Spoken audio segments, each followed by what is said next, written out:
The fatherhood lesson that changed John Lennon's life and mine. This may be the boldest video title I've ever written, but stay with me, because this is the story of a man you definitely know. Trust me, you know this person, but maybe, just maybe, you never truly understood this man, because this man made a quiet, radical decision before his death, and it changed the entire trajectory of his life and the life of his child. And today, the story is hitting me harder than ever because my son Hayden is turning 18. My daughter Eve just graduated from primary school. She still slips her hand into mine when we cross the street, but I can feel the clock ticking on that too. And even after 2 decades building Mindvalley, even after meditating with monks, interviewing billionaires, creating platforms to help people transform, nothing has brought me face to face with the raw, soul-shaking truth of life like this. My biggest moments with my kids are happening right now, and they are slipping through my fingers.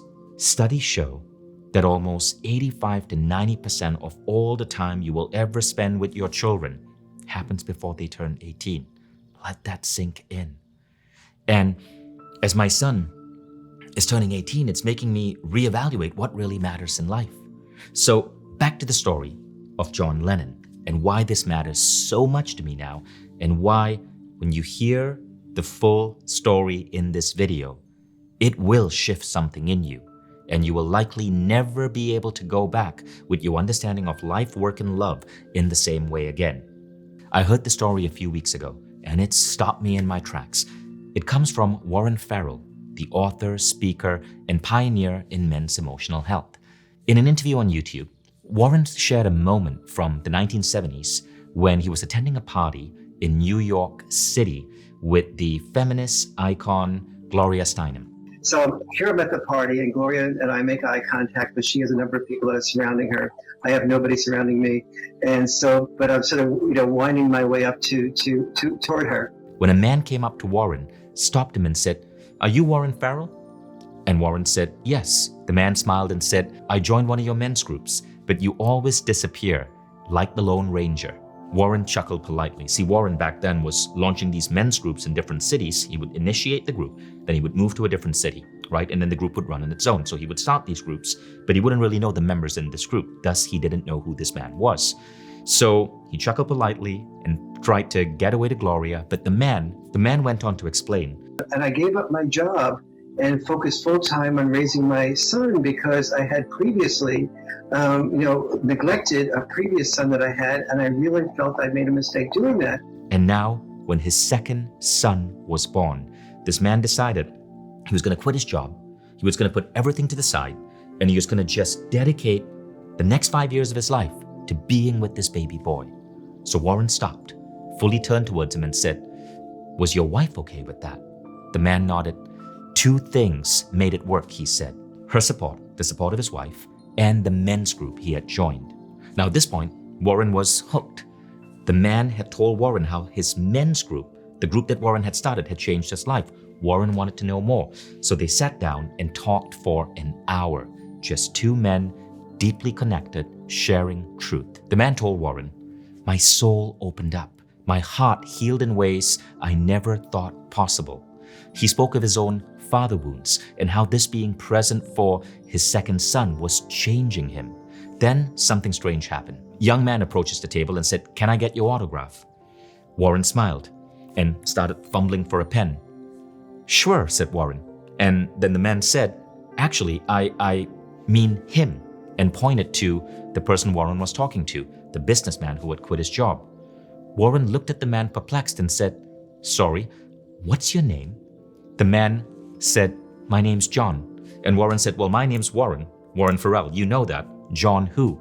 The man replied, "John Lennon." And I go, "I'm Warren, you know that, I guess." I say, "Well, John who?" And he goes, "John Lennon."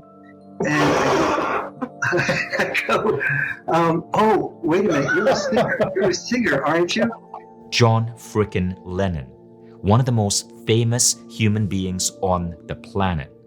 Warren Farrell didn't know that. Warren later confessed that he hadn't owned a television set in 20 years. He had no idea what John Lennon looked like. So he's sitting there with John Lennon, And the only thing John Lennon wanted to talk about at that party wasn't fame or money or peace activism. It was fatherhood. And that the greatest decision of his life was stepping away from his work, stepping away from it all, stepping away from the Beatles to raise his son, Sean.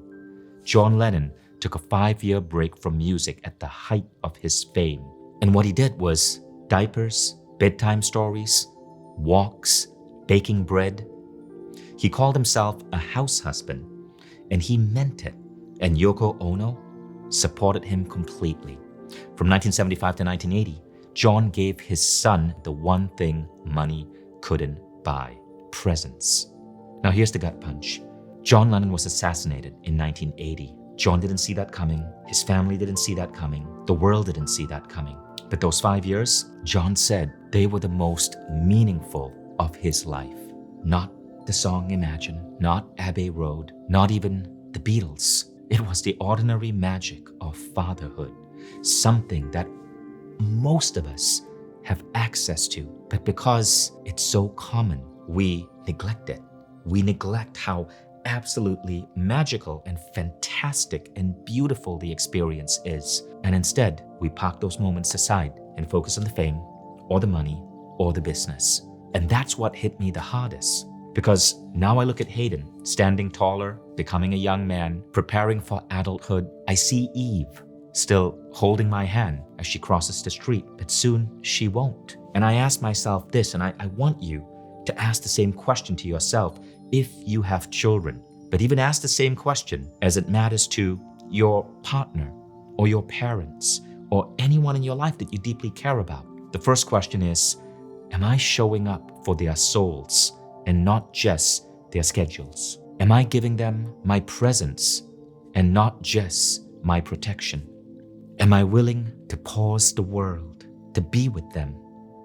The truth is this: legacy isn't what we leave behind. It's what we leave within the hearts of the people who love us. Remember this line: your greatest legacy is not going to be the book or the business or the company or the social media following. It's going to be what you leave in the hearts of the people you most love. It's the bedtime hug, the inside joke, the moment you stopped to listen, really listen. And John Lennon understood this. Warren Farrell witnessed it. And now I'm trying to walk that path too. And I just wanted to share this story with you for whatever it means, for whatever way it lands on you, so that if you're a parent, you don't waste the most precious years of existence and you understand what truly matters. Pause this video now and go hug your child, even if they roll their eyes as mine would. Or if they're not with you, send them a loving message, even if they pretend not to care or don't answer.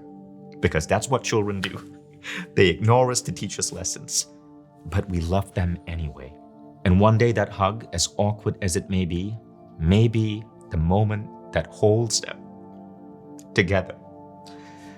And if your children are grown, call them, write them, love them fully.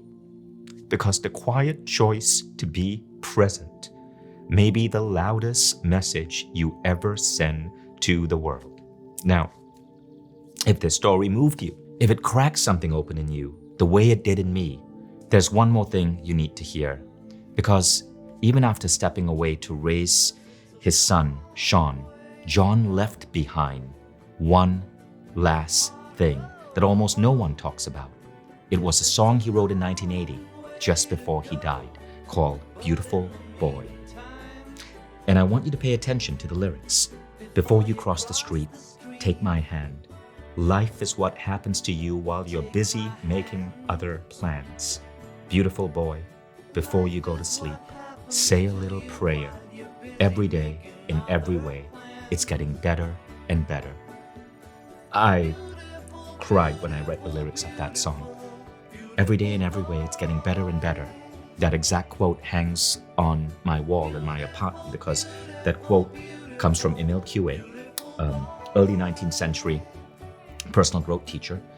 And every day in every way, it's getting better and better is the most powerful quote that I think anyone could repeat to themselves. So I leave you with that message, and I hope all of us are truly reminded of what truly matters in our lives. And it's not the chase, it's the presence. If you enjoyed this video, click subscribe or follow me on Instagram @Vision for more deep wisdom from incredible individuals around the world.